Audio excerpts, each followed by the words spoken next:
What's going on? What's going on? It's Lady Dre, and welcome to Healing Session. I hope that you're having an amazing, abundant, prosperous, loving, fulfilling, masterful, purposeful day. I hope that this message finds you well. Okay, so for this fourth day of DreCember, we're going to talk about how to heal and focus on yourself. Now, that sounds like a pretty simple task, right? A pretty simple topic. But to be frank with you, healing can be difficult and challenging at times. So I want to share some experiences with you that I've had and give you some of the tools that have helped me to be able to not only heal, but focus on myself. And this is coming from someone that has had a hard time focusing on oneself, right? For myself, it was difficult to focus on myself because I was so used to focusing on everyone else, even from an early age, right? I took care of everyone. I made sure everyone was good. I had a lot of responsibilities at an early age, right? And so, it started young. It started young for me to be able to just focus on other people. And it just became routine. It became habit. It became something that I just felt that I was supposed to do, right? That I should do. And over the years, it became even more difficult to find the time to focus on myself, or do I need to do for myself, because I was just so used to giving. I was so used to taking care of everyone. I was so used to making sure that everyone had what they needed. And really, it was difficult for me to give to myself, right? And so in order for me to heal that, I had to be aware. I had to be aware that there was an issue when it came to me making sure that everyone else was okay and there was nothing left for me. And of course, there were some things that happened where I was put in situations that forced me to focus on myself, right? And so how I was able to heal that was, one, it had to be an awareness there, right? And I had to be aware that that was an issue. I had to be aware that that was going to be a concern, even more so down the line, if I didn't take care of it right now and heal those unhealed aspects of myself. And so for me, like I said, the first step was really to become aware and understand that I needed to not only shift the focus on myself, but I also needed to know that it was okay for me to shift the focus to myself. And again, it was very different reasons as to why I made sure that everybody else was okay. Whether it was just from neglect from an early age, whether it was because, I felt like I wasn't worthy to have someone to worry about me or to focus on me, whether it was because I felt like, no one cared about, what was going on with me. And, it just felt good for me to be able to care about other people, right?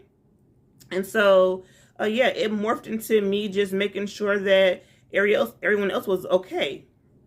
And so, but it was interesting because, like I said, there will be times where when I needed something, or when I needed help, or I needed some kind of guidance or some kind of support, and nobody was there to show up for me, I would lash out. I would be upset. I would feel away and be upset that the people that I helped or that I took care of or that I looked out for when I needed them, they didn't help me, So it was like, okay, why am I lashing out? Because I know I like helping people. I know that I like being there for people, but I don't like the feeling of not feeling like when I need help or when I need support, no one's there for me.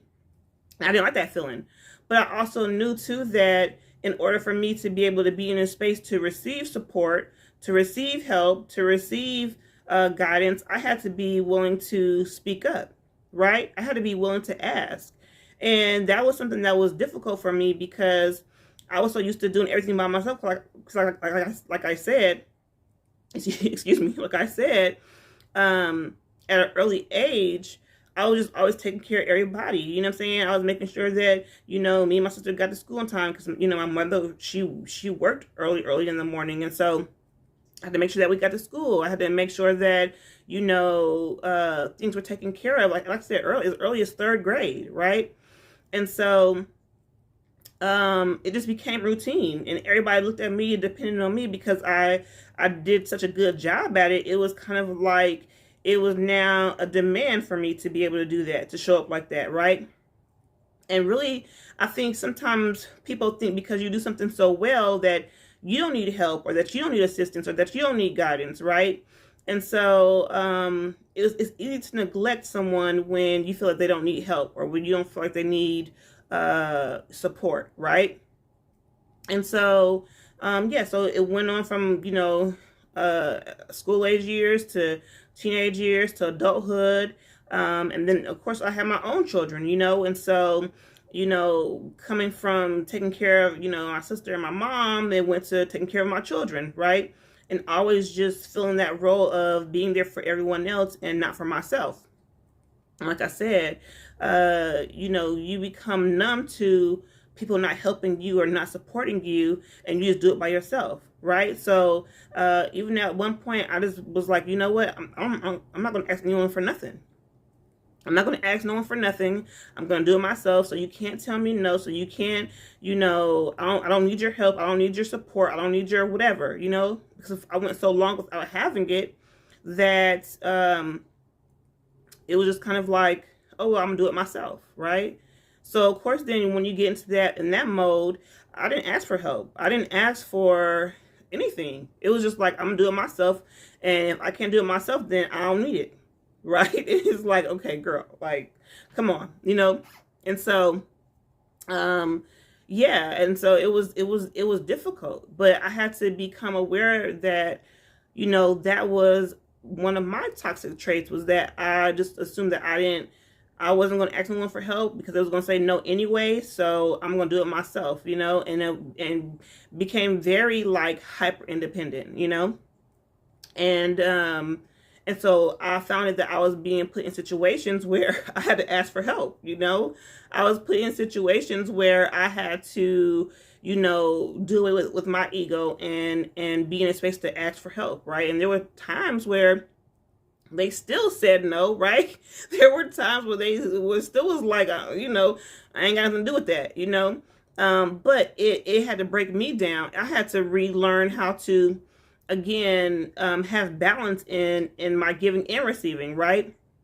And the beautiful thing about it was, because even though some of the people said no, there were people that said yes. There were people that helped me along the way. There were people that assisted me in my healing, to be able to know that I know that I wanted better for myself, and I know that I need to heal that aspect of myself.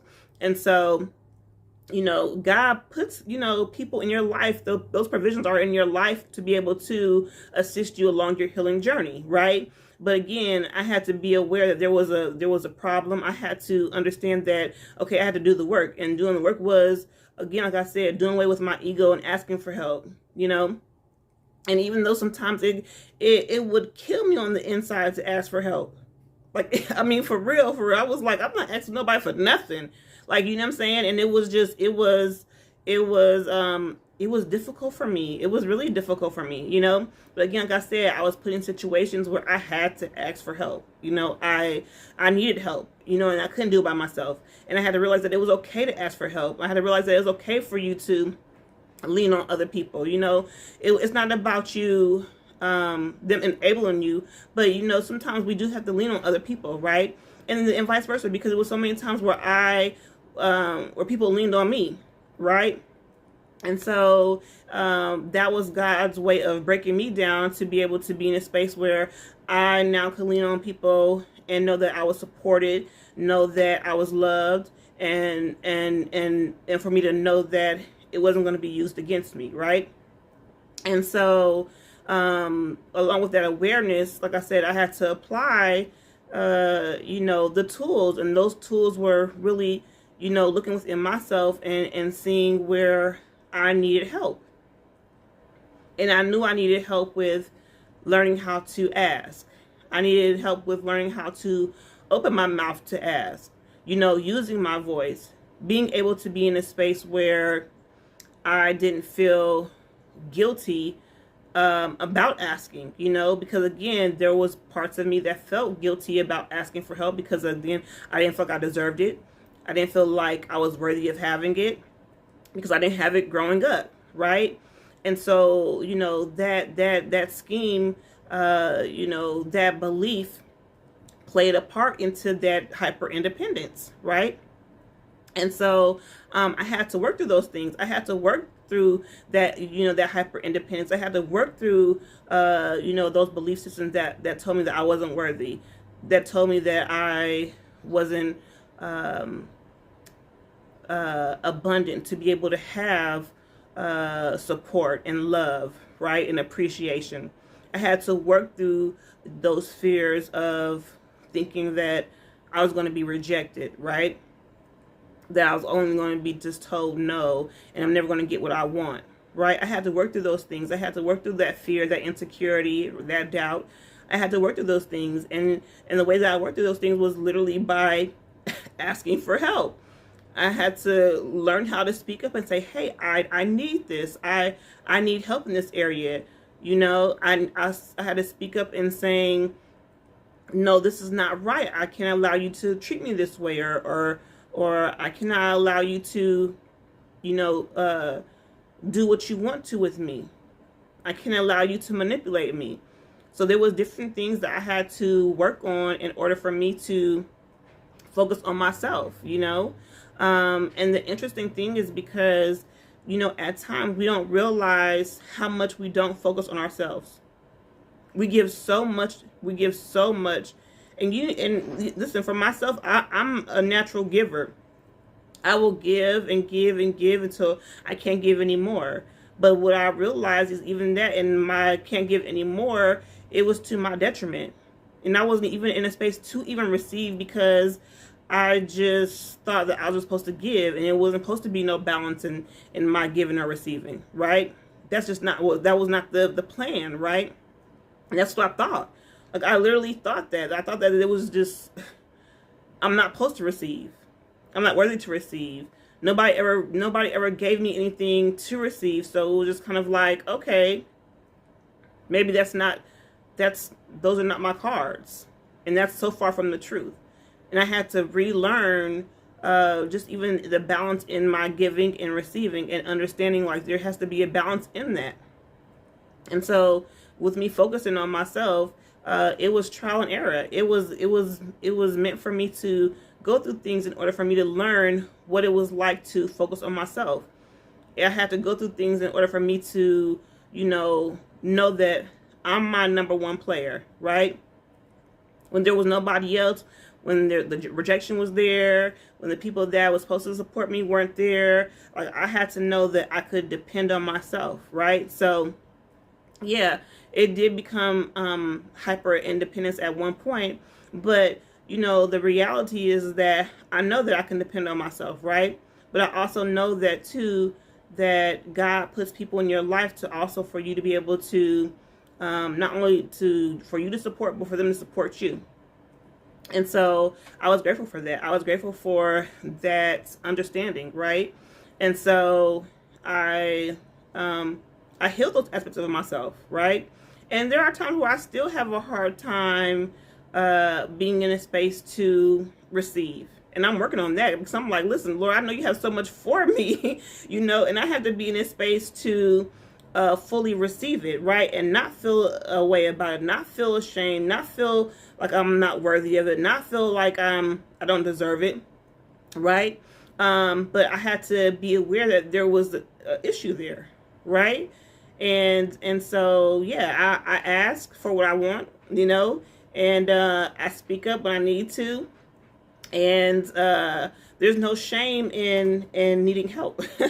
There's no shame in being vulnerable and knowing that, you know, you can't do it all alone by yourself, right? And so that is how I healed and was able to focus on myself. And I'm still working on it. It's something that I still do daily, on just making sure that I focus on myself, you know, and making sure that I'm showing up as my best self. So I want to encourage you to be your most authentic self. You know, there are going to be times where you need help, where you need assistance, and don't be ashamed. Don't be afraid. Know that God has already made provisions for you to be able to do what you need to do, right? For you to heal, for you to grow, And even when you hear those no's could definitely be blessings in disguises, right? And so know that you are your number one player. Know that you are your biggest cheerleader, and know that it's up to you to show up as your best self, right? But you have to do the work. You have to be in tune with yourself. You have to know yourself. You have to know that even in those moments of doubt and fear and insecurities, know that long as you move forward and keep, keeping up with making sure that you want to heal those aspects of yourself, you will. You will. So I just want to encourage you to continue to focus on yourself, love yourself, and know that you should be very proud of who you are. Be very proud of who you become, and the work will show and it will pay off, right? So yeah, I hope that this message finds you well, and yeah, y'all be easy.